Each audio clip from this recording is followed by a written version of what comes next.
Pronto? Pronto?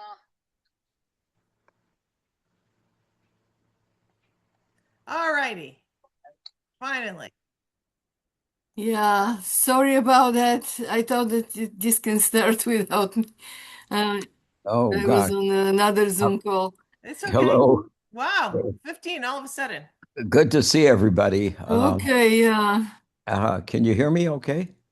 Yeah, we Okay. can Let hear me you. let me get rid of this avatar here. Um, Sorry about getting wound up there. I was having trouble getting on the website here. Wow, we have a fantastic turnout and very excited to see everybody here. Let's wait just a few minutes, okay? Sure. For a few more people to come on and we get Okay. started. You can hear it ringing. Yeah. This is great. Great. I Pronto? just want to get the screen. Is that okay right here? Can you see the screen? Let's see. Yeah. I can Uh-huh. see it. Yeah, I can see Okay, it. you got it?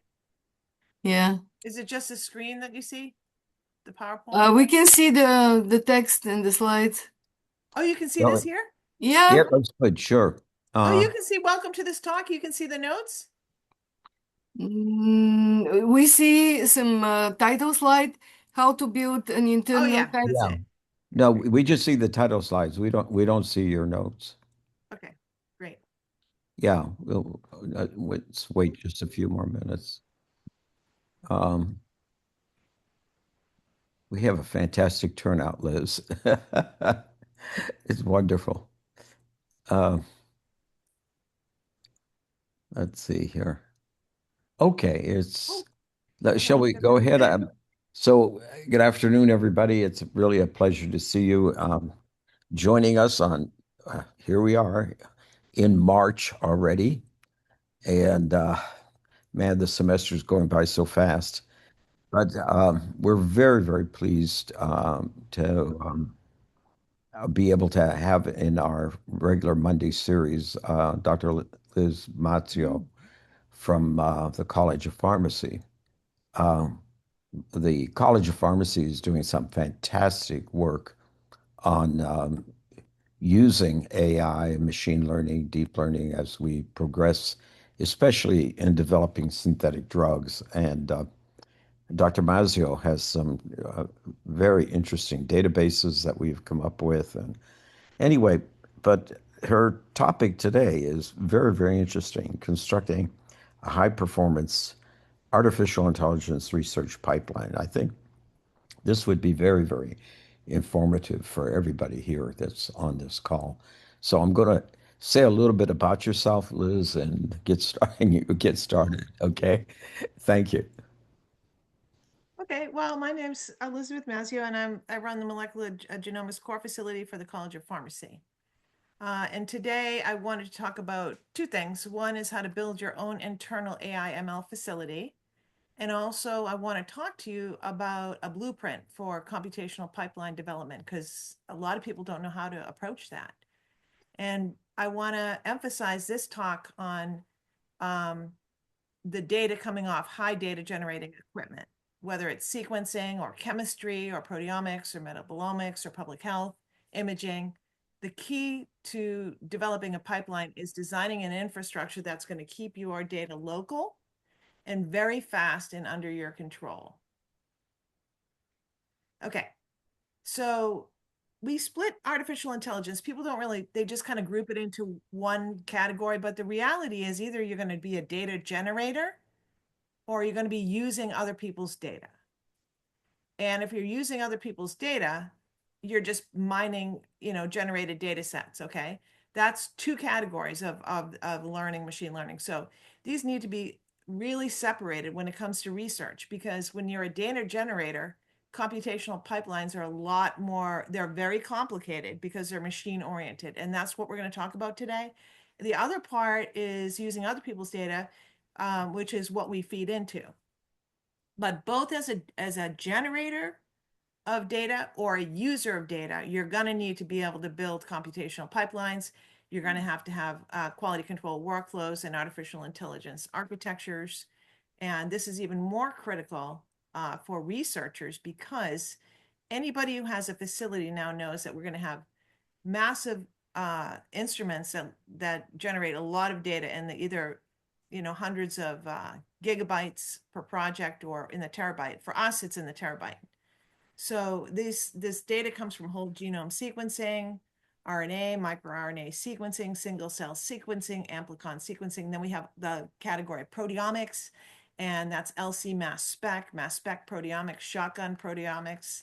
We got metabolomics. So all these instruments are generating massive amount of data now, including chemistry and analytical platforms. They have GC mass spec, LC mass spec, NMR. Digital pathology right now is generating people are generating mass amount of data. And also this is for clinical and translational, electronic health records. People are generating clinical trial data sets, biomarker panels, and now they have wearable sensor data. So we're talking about the side of the researcher in this talk. Okay. So I'm going to be an advocate for building your own data center, and I'm going to tell you from our experience why this is going to work and save the university millions of dollars. First of all, if you're generating data, you're going to need to know, where do I process the data? Where do I store it? Where does this go? So for cores like ours, we conduct large sequencing and mass spectrometry runs that are generating, like I said, hundreds of gigabytes or terabytes per project, right? So I'm going to advocate for building your own data center. It's cheap, it's inexpensive, it's very easy. And by doing this, we're going to be able to save the university from using their own infrastructure as well as cloud, dependence on cloud. So the reason I'm saying this is because when we set up the new instrument, we had a problem with AWS cloud and also the university infrastructure. We encountered several obstacles that prevented us from really doing this work. These included the infrastructure for the university, AWS cloud. It was bottlenecked in procurement and contracts. They had recurring storage costs, unpredictable data egress fees. I mean, just for one data set, it was $600 to go up into the cloud and then come back down in the cloud into the same lab so that we could do our research. That's a no-no. So these are slow transfers, large omic data sets. There's administrative approval layers that are confounding, and they limit our control over our configuration. We as scientists only care about, let's get the work done and let's get it done fast. And this means we have to have our own independent network. So another thing is that cloud infrastructure, whether it's AWS, they'll charge for compute hours. They not only charge for storage, like $27,000 for AWS for 100 terabyte. We're gonna go way above 100 terabyte, and that's per year. And then you add on compute hours, retrieval costs, the instance, which when people talk about EC2 instance on AWS, they're basically saying, okay, this is just running the pipelines. So that's hundreds of thousands of dollars per week, depending on runtime. And as AI gets more prolific, it's going to be more expensive. And we want to be able to run our own independent pipelines. And we're going to do this without routing through a cloud. It's a bypass, it's fast, it's inexpensive, and you're fully in charge of everything. Okay, so how do you do this? Okay, this can be done by building an internal 10 gigabyte connected network area storage. I don't know if anybody, if you already have this in your labs, but it's basically a workstation architecture with a fixed upfront costs. You can do predictable scaling, faster data access, complete control without monthly cloud dependency.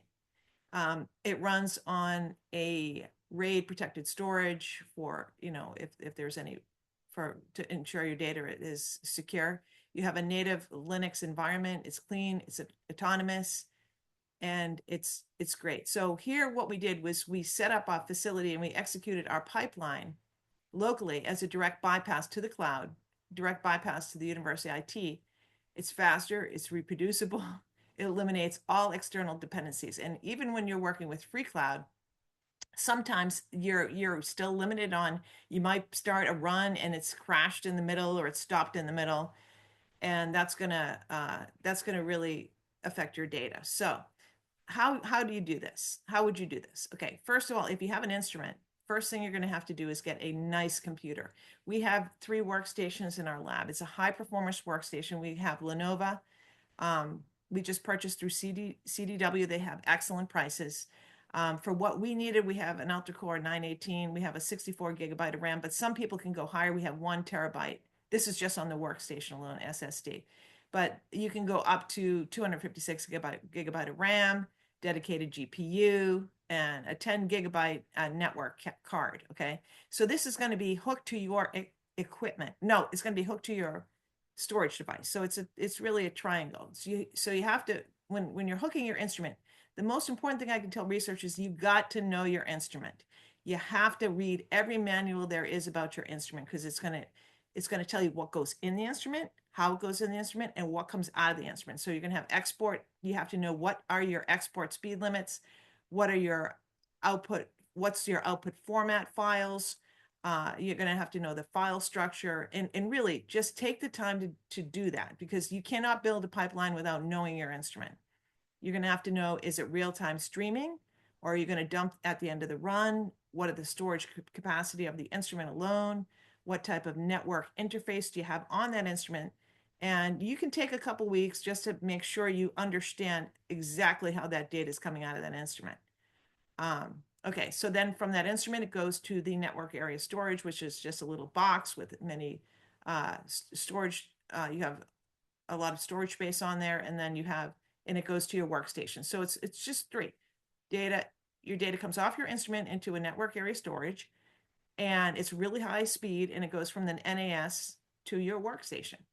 So this raw data that you have never touches a slow network. There's no institutional bottleneck ever. There's no cloud. You're not dependent on any cloud. It's very lean, it's independent, and it's fast, and it's cheap. You can probably set yourself up for under $7,000. And then you can run all the data you want. So your computational pipelines are now free to run on your own computer.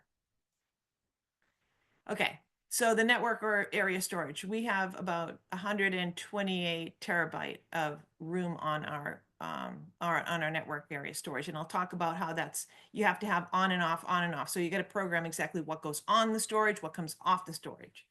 Again, we have a static internal IP configuration, a map network drive, and we use Windows here, so we have a direct workstation to the architecture, and and I'm going to give you a workaround for Windows to Linux.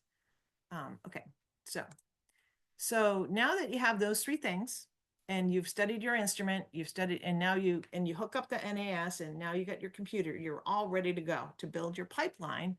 But now you're going to need a software stack. Okay. So if we work on Windows, and you're going to need a Linux layer. So these are essentials right here. If you take a picture of this screen, that's half your battle. You're going to need a Linux substation. Okay. You're going to need to install, and these are all free, by the way, free open source tools. You can install Linux subsystem on Windows, WSL, Windows Substantive for Linux, Ubuntu distribution, an environment management package. We installed Miniconda, and your core tools. You have everything you need. You got Python, R, Java, Git, Bash, R console, Python console. You got this on your computer. You're ready to build your pipelines. Okay. Okay, so the next thing I wanted to talk about is, what about other people's data? You can actually pull other people's data into your public, like you can take, it's beyond instrument generated data. Now you have a pipeline in your own internal capacity. Any publicly data set you can have, like it could be genomics, imaging, whatever. It can be downloaded and integrated into your internal NAS and compute pipeline. So it's also not only for generating data and building, but you can also use it to pull in public data and start your analysis as well. But you have to understand that when you're taking public data, you have to know, is it open access? Is it approved? And all those things. Is it licensed? Is there data use agreements, controlled access, and so forth? So typically, there could be limitations that you might have access to that data. So you have to make sure you're in compliance there. Okay, now where to find public data? Well, we set up Dr. Allo's team and I, we kind of worked on our own website here at FAMU called datafordiscovery.com. And I want this to be like a central place where if you ever need to learn anything, because the world is getting very complicated, I want a resource center for us to guide us through. So we have a database of a repository of about 500 of the most, extensive databases. So you can search online for trusted public repositories. You can get data anywhere, really. We just kind of organize it here. You can also get data from the National Data Platform, as we had talked about in the workshops. So, and that's national data is basically a federated ecosystem designed to provide open access data and so forth. So it's basically centralizing all the information in one location, and it connects distributed data sets across institutions. So that's also a good place. So you can find data anywhere, okay? But we also have our own website for you. Okay. Now, I want to tell you that, and this is really important, that if you are generating data in the university infrastructure, you're going to have to share that data, and we have to start following policy here. So if you're generating data through a pipeline or a computation analysis as of January 25th, 2023, NIH is requiring not only NIH, NSF, DOE, DOD, USDA, NOAA, NASA, they all require some kind of data management and sharing plan. And probably you've seen this because every time you apply for a grant, they're asking you for a DMS plan. Okay. So this policy mandates that all of the data generated from, especially us, NIH funded research, has to be shared. And it has to be shared in a timely manner. And you have to follow ethical, legal, and privacy limitations as well. Okay. So okay, so it's really, you want to share it as soon as it's really, you want to share the data as soon as it's analyzed, okay? The goal of sharing is transparency, reproducibility, accelerating discovery, and so forth. It has to be human data compliant, no confidential constraints, and you have to have proper metadata, methods, and file formats, okay? So we, after we built our pipeline, and I have two excellent students in my lab right now. Let's go here. Okay. JB Lamango and Zanelle Hanley, and they helped me to, we got this, we actually, from this study, we built the computational pipeline, okay, that we're describing. We integrated terabytes of data coming off into our sequencing instrument with exactly what I said, a 10 gigabyte flow, NAS storage architecture, and Linux bioinformatics stack. And then we built the pipeline for end-to-end within our local infrastructure. So the data has been deposited in NIH under a accession number already, demonstrating that we have full compliance with NIH data sharing policies using our pipeline. The raw data is publicly available in the SRA, and process counts and metadata are compliant with NIH, validating that we have built an internally autonomous compute system that can produce nationally indexed publication ready data sets. Okay, and this was January last month.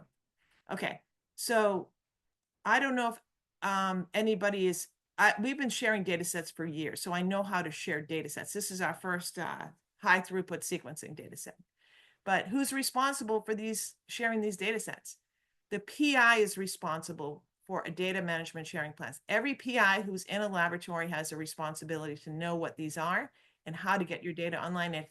If anybody has any questions, you can contact myself or the people that I work with, because we can help you to get your data compliant and kind of show you exactly how to submit into the public database and share that. So it's also, I want to tell you this, it's important to know, in our lab, we've been performing transcriptome analysis for many years, and we've been publicly sharing that data into NIH platforms. But these were microarray, which is still the whole transcriptome and so forth, but they came from basic standardized workflows. So it was like a probe-based hybridization. And the old softwares, every instrument came with a software, and within 30 seconds, you'd have a transcriptome analysis console come and do all your data. Literally 30 seconds for a set of 12 samples, say, for example. The softwares could generate the cell files, and those could be immediately deposited. But right now, those days are over. There are no softwares like that. So the complexity has increased substantially. There are no softwares. There's really custom pipelines have to be built by every lab. And in our case, just like every other case, these start from library prep methods, raw sequencing reads, demultiplexing, custom adapters. Every method is going to be, every pipeline is going to be unique to what you are doing. So this, and I'm going to tell you, every sample is 2 hours. We went from 12 samples being analyzed in less than a minute with the old software for transcriptome to 2 hours for one sample now through a customized compute pipeline. Okay, so now that you have your computer and you know your instruments, okay, the question is, okay, how do I build a custom pipeline? Like, where do I start? Okay, you have to start, you're the research team, okay? If we don't have bioinformatics here, you're gonna have to learn how to do this. This looks like we're all gonna have to learn how to do this. Um, we've, okay, so every new application is gonna require some type of customization. We have, for example, proteomics and metabolomics demand spectral processing and feature extractions. Each modality has its own compute logic, storage demand, and analytical structure. So I kind of want to get that there is no universal pipeline. Every workflow has to be deliberately engineered because it does not start in the computer. It starts at the lab bench. Genomics facilities now, a new application is going to be required for every new pipeline that I do. That includes DNA, mutations, variant calling, barcoding, spectral processing, whatever it is. I have to build a new pipeline for every single high throughput that we do. So, okay, so and that goes pretty much for everybody. So how do you do it? And I want to say, if we don't have a dedicated bioinformatics engineer, which I don't think we do, when that gap it does exist, the responsibility is going to fall right on the research program to develop, validate, and maintain its own computer infrastructure. This is the position we're really in now. We've got thrown into the AI, the whole world has, and we have to build our own end-to-end systems. If no one builds it and nobody validates it, the science is entirely at risk at this university and every other university. So it's really mandatory that we start generating pipelines for instruments, and they have to be spot on. So let's get started. I'm just going to give you a blueprint for how we did this, okay? Number one, you not only have to know your instrument well, like I said, now you have to know what goes in your instrument, what things go in your instrument, okay? All right, what are you measuring? Say, for example, we have microRNA, total RNA, or whatever. In our cases, we have metadata starts at the benchtop. And why I say that is because how you process your samples is part of the pipeline. So for us, we have differences in fragmentation, adapter design, indexing strategies, read length compatibility, and workflow complexities. So we have to integrate our biological samples with computerized input. That goes with everything that we do in science. You know, there's a signal for everything that we measure. So for us, we have to choose, say, for example, a library preparation method. That method is going to determine biological signaling. Say, for example, we have, well, let me just put this in, this is a really important concept. Biology has to mix with computational pipeline, and it does begin at the bench, not at the equipment. And you have to understand that we, in this case, have to biological addition of barcodes is our metadata. These unique barcodes are primers, okay? And they are computational identifiers. So each sample is assigned with a UDI, which is a primer set, okay? This is at the benchtop. It takes 5 days to prepare a library like this. And there's independent barcodes. So one is added to one part of the genome, one is added to the other. They do reverse transcription. And so at the end of it, you have now merged your computational into your biology. And during demultiplex, the software reads those index bases and then assigns them to a correct sample number. So why this is critical, okay, why this is so critical, because if you have a wrong index sequence, you will have a misaligned read. If you have an index, you can have index collisions, you can have a poor mismatch tolerance with data loss, and your UDIs live at the intersection of molecular biology to base calling to demultiplex to metadata integrity. So so you have to know two things now. You got to know everything you need to know about your instrument, okay? And you have to know everything that you need about not only the instrument, but you have to know about all the settings in your instrument, what they read, how they read it, and you got to know what data is going in there and how that data is being processed at the benchtop. So it's not just on a computer like people think AI is. No way. Not in biology. Biology is converted into computational uh, factors. Okay. So so now to build a pipeline, you're going to have to know your methods, you're going to have to know your preparation methods, you're going to have to know everything there is to know about your instrument. Now, the next question you have is, okay, when I have that done, now what? You're just setting up at this point. You're going to have to know the data export. What you're going to have to figure out is, okay, I have all this data generating on my equipment. Surely it's not going to hold that equipment. Okay. It's not going to hold in that equipment. It's not going to be stored in that equipment. So in today with any serious laboratory, with high throughput instrument, we can support a secure automated data network data export, which means this is standard practice, by the way, in research environments. So we have this as an automatic data dump at the end of every project that we run. It goes right into our storage. So for our needs, we had to configure this, to go right to the NAS, which we talked about, which is the storage. And we had to define the storage path. Once you're set up for the instrument, you're good, but you got to take time to set it up. So you're going to have to share the path with a server message, an SMB if you have Windows, export that data to your workstation as well. But you want to have an automatic post-run data transfer, and I call that a data dump. You just want it dumped off that instrument, okay? So again, what we're doing here is that we are dumping it into the NAS. There's no USB needed, no cloud needed, no university bottleneck, no manually compiled, and it happens in a millisecond. I mean, it's not a millisecond. It still takes time to transfer, but wow, is it quick, compared to going up and down from the cloud and using the bandwidth of the university, which is another problem. Okay, so now you have your raw data. Say, for example, now you have your raw data that's generated from the computer. I mean, from the equipment. Now what do you do? Well, you've already researched how the raw data is analyze. And this is something, just take the time to read your manuals. Every manual you can about the instrument is going to have to be read to understand where and how to set up your pipeline. And it's fun once you get into it. It seems tedious, but it's fun. So in our case, just like Illumina and everything, we had to convert a base call, which is basically the process of converting raw optical signals generated during our sequencing into nucleotide sequencing. So basically, the instrument detects a fluorescent signal. It corresponds to either an A, T, C, or G.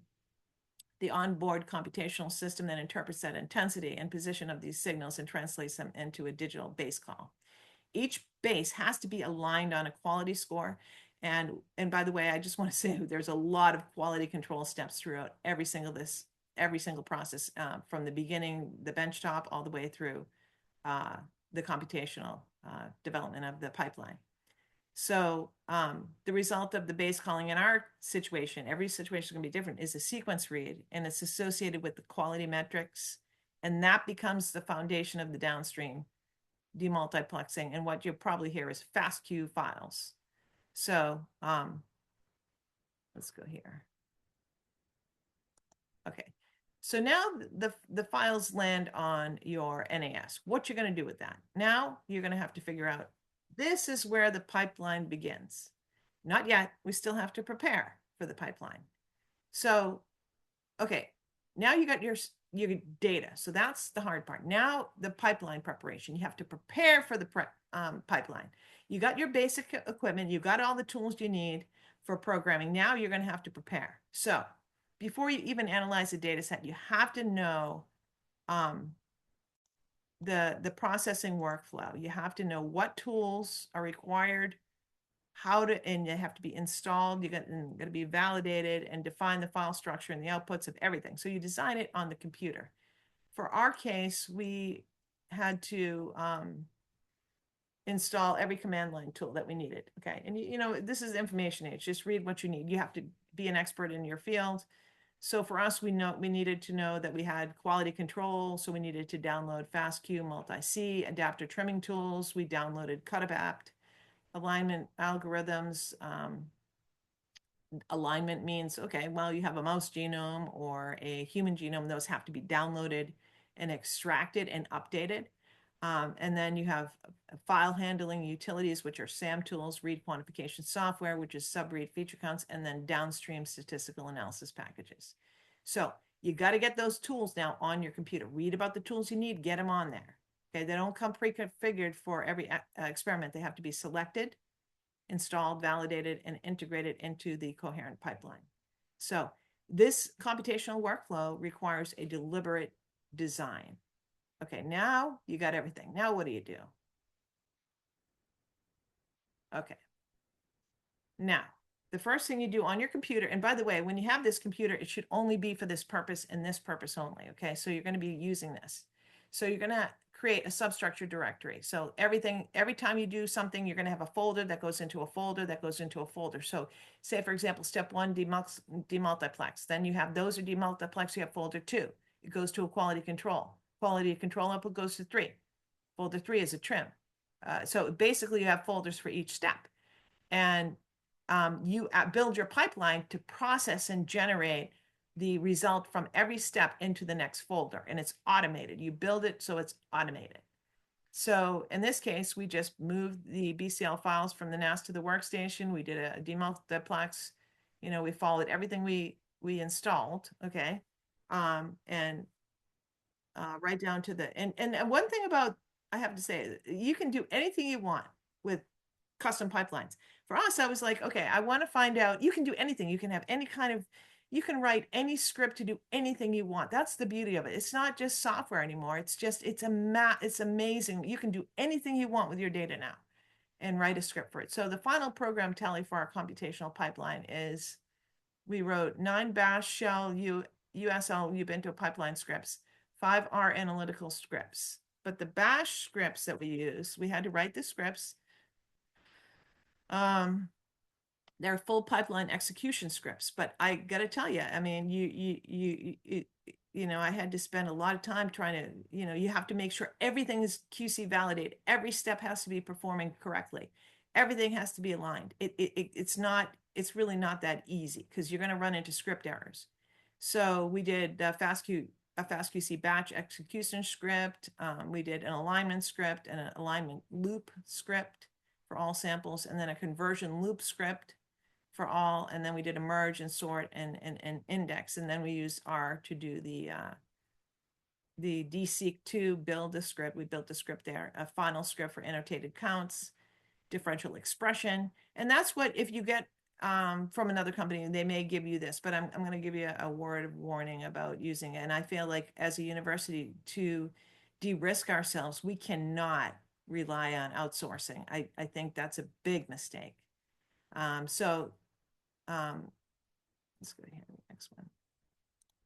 Okay, I just want to say that this here, by the way, is 2 hours per sample. And it has, and here's the estimate timeline to run through each of these scripts, okay? And once, when I talk about the NAS, we don't have to keep our data on the NAS anymore. We can upload it now to NIH, and NIH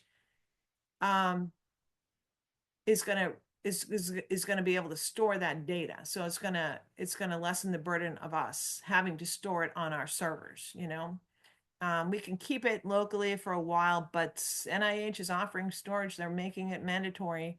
And if we ever need to go pull our raw data, NIH will have it because it's publicly archived, which is great because we don't want much storage here. So get it analyzed, get it analyzed and get it up into NIH and move on to the next project.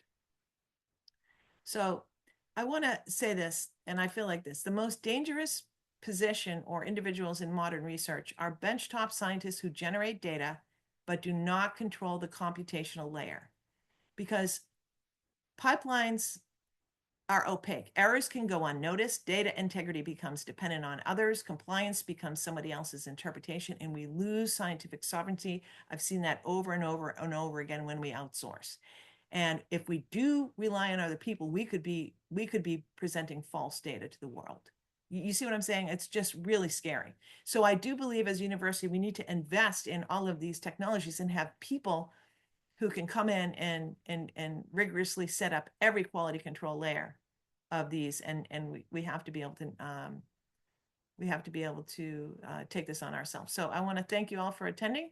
The three key words are infrastructure, autonomy, and compliance.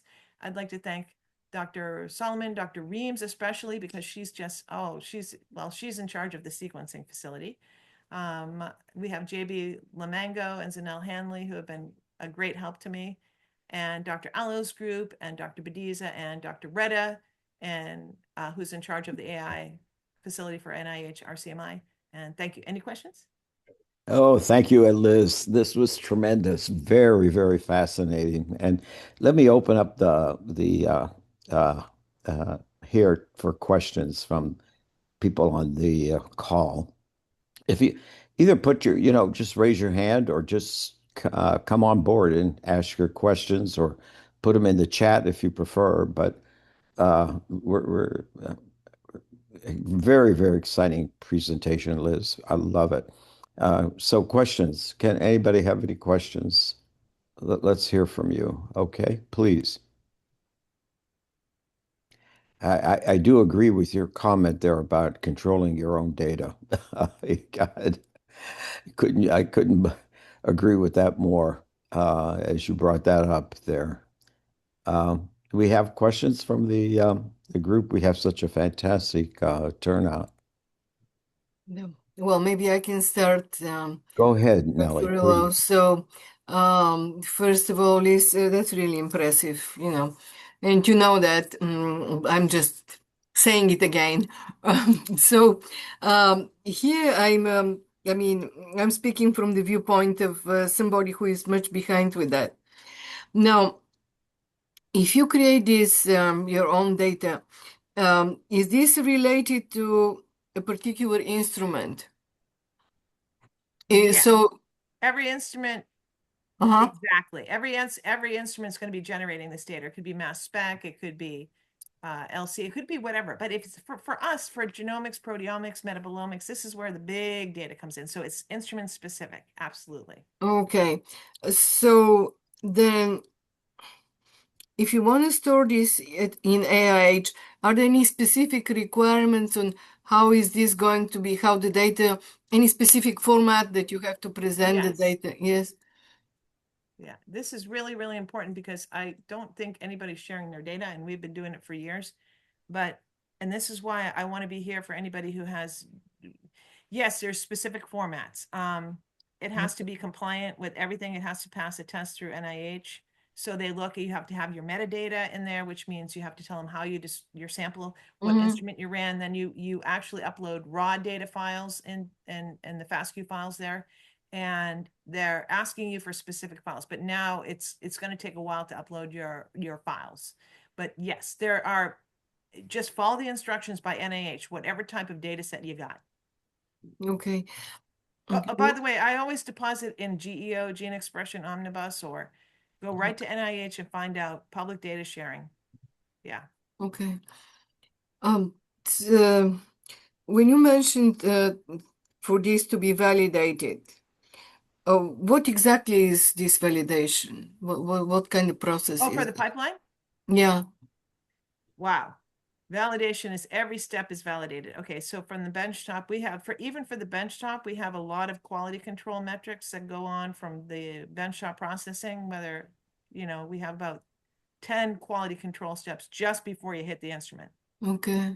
When you're in the instrument, you have quality control steps. So we have fast QC and multi QC, which is going to test all of our data for alignment. That's part of the pipeline. But what I do know is when you're building your pipeline, you have to kind of use your perception of, is this on, is this off, what's off? Because if it's not aligned, like for me, I could say, for example, I could tell, I know what a cell looks like under a genome. I can see what, you got high Mm-hmm. expression of mitochondrial genes. So you have to, it's basically like when you program, you have scripts, you have to make sure those scripts work, and they have to work. Like sometimes they don't work, it's not running properly, there's kinks in there. So it took me one time 16 hours to debug a script. Yeah, it's like you have a script, it's not working, it's not working, it's not putting the data in the file correctly, something's off, it's misaligned. So then you have to go back and back and back to the beginning and start and make sure everything is working. It's basically, So when this goes to NIH, is this going to be a public domain? yeah. It is, yeah. Uh,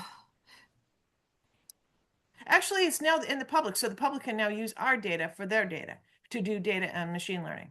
So we've now contributed to the public data. okay. This also could be contributed, Liz, to the national data platform that It could, NSF has. yes. Good. Exactly. Yeah. Unless they may pick up from, there's two sources, SRA and NIH, but Uh-huh. they Yeah. may be picking that up already. I don't know, into their Yeah. database. I'll check Uh, it out. uh, to your point, Nellie, I think that's appropriate, Nellie. What do you think, Nellie? Oh, of course, of course. I don't know how the procedure goes with them, the technically how this can be done, but of course, if I think I have Zanel here and JB. I think we were thinking about doing a workshop on how to share your data with NIH, because this is mandatory here. Mandatory, you know. let's do it, and let's do it, and you Yeah. know, um, maybe we can get more participation from pharmacy, your guys, the main user, and from Yeah. chemistry and biology and people who are involved in those biological testing, one way or I another. just want So to question, does anybody here do public data sharing right now? I mean, I've never seen anybody do it, but it's I'm mandatory, not you know? sure. Anybody? This has to be done. We got to give. Okay. Well, let's I go ahead. I'm sorry. Is that Dr. Hamlin? yeah, I said I was talking with Liz from the workshop that we had in January, and one or two of the presenters they had I guess their pipeline that they were developing, and I know that I remember one or two persons asking, can they share their data, and they were not that receptive. So I agree with what Liz is saying. I believe that people are not sharing their data. And the question is, why? Is there a reason? Is it because they don't have real data, or they I just think they want don't know to, how. Janelle, I think that people don't know how. I mean, I think that, Yeah. they but don't the want to thing is, we share? can't. But it's mandatory now by NIH, and we're gonna get in trouble if we're not doing it Oh, as a no. Or university. they don't No. have accurate data. Another thing you brought up was like the quality of the research. Sometimes when we look at research Zanelle, paper, this is a really good point, because everything we do in our facility I mean, we trust our own data here. I mean, we do everything Yeah, correctly. I mean, if there's a of problem, we're going to course. find it, right? So we Of course. trust our own data and the quality of our own data. So I've never had a problem submitting a public data set ever. so I think if the NIH is requiring, and I guess we're gonna have to look at to how if what instructions that they have put on their website to show people how to Mhm. um, share their data, and people should be following. Unless it's not there, we Well, don't know. Zanelle, you actually did a lot of that work with me that night with JB. So it's like we had to put all the files in the correct order, remember? With the Yeah, FASTQ I codes. remember. And then we But I'm had to, talking about the other people. I'm talking about the other people who are not sharing. Like, why? Is there a reason why they're not? And that's a good question. maybe now that they are required to do that, if they have not been producing the quality research or transparent research, that means they're gonna have to start doing that even more now that they have to share it. So This is so true. I mean, the federal government is requiring this now. It's not just NIH. You're right. And the It's not thing is, just accuracy NIH. is everything. So I got to tell you, we submitted I don't know if Dr. Reed is on here, but we submitted blood samples and we got it back from a multi-million-dollar company, and they had huge errors in them, and I couldn't believe it. It was genomic. Would they charge us $70,000? So you send your samples to FSU, you don't have control over your data. You don't know what you're getting back. And if you don't understand the data or the instrument, then we are now at risk. We are at risk. I'm Uh, telling you, we're at risk. We are at Absolutely. risk. So, And and we Yeah, I've seen go ahead. so many mistakes come back from third. They don't care. They want business. They don't care. We care, you know? Mm. So if they make a mistake and we can't upload it into NIH, I mean, and we have to be caring about truth when we do science, you know? So everything we do has to be about the truth. And if we don't know what they're telling us, how do we know it's true? We Mm. don't. If we don't know how to, I mean, I know how to analyze the data from the raw, going back to the raw, but most people, they don't. They don't know how to do it. They don't know how to look at the raw data and interpret it. So I see errors everywhere. And I don't see errors. If I see errors in ours, they're corrected, but errors from third party is very common, very common. So, And you know, the religion about data science involves what we call I don't know, I guess we have about 30 V's, right? Like veracity, validity, those are all required when you're using data. It's amazing, along with visualization and to help speed up and all of this stuff. Yeah, veracity, validity, come on. This is part of the religion. So when we say data sharing, at what point should the data be shared? Because we have, we have to publish, maybe patent something. That's a good So point.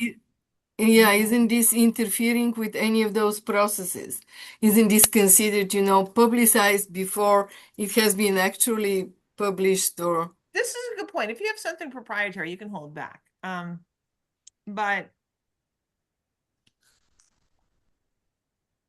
yeah, I don't know. I don't know about that.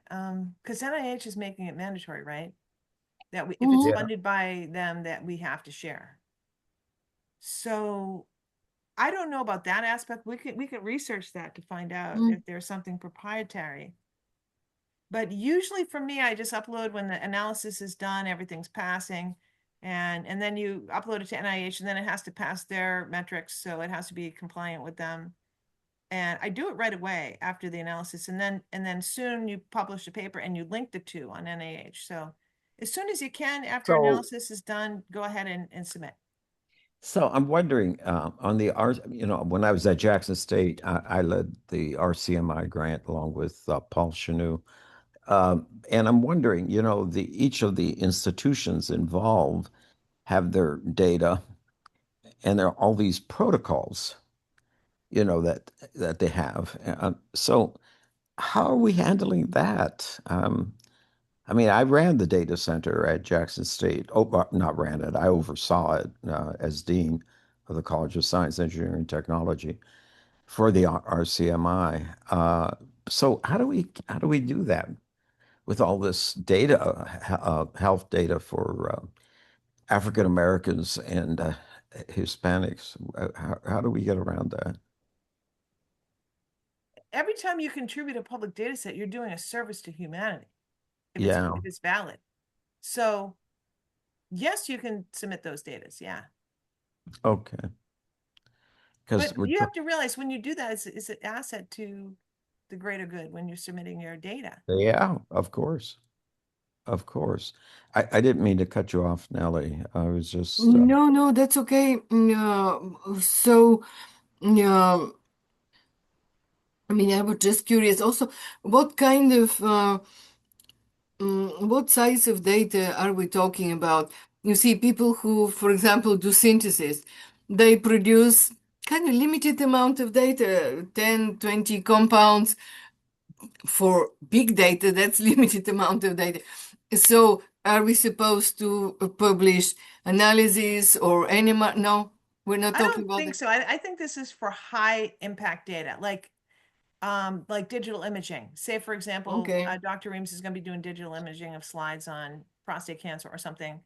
And, you know, this is high data, high throughput data. It's not like you do an experiment and you find this and that, Okay. that's just, but this is for, I think, high impact data. So the data that you pull and you analyze is the type of data that we should be submitting. So when you look at the Cancer Genome Atlas or something like that, that's the kind of data that they're looking for. High, like metabolomics. Maybe Right. it could be proteomics is big. Proteomics data sets.